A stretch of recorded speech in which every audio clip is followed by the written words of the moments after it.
তুমি কি জানো উম্মত, আমি 23টা বছর টানা তোর জন্য কেঁদেছিলাম উম্মত। আমি এমন কাঁদা কাঁদছি রে উম্মত তোদের জন্য।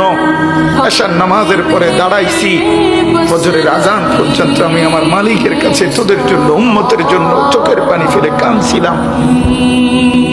আমার এত চোখের পানি তোর দিল গলাইতে পারলো না। আমি তায়েফের পাথরের আঘাতে আমার পিঠটা চালনির মতো ছিদ্র ছিদ্র হয়ে গেছে রক্তে।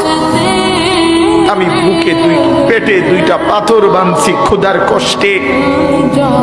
আমি উহুদের দান শহীদ করা রক্তে উহুদের ময়দানে পড়েছিলাম বেহুশ হয়ে।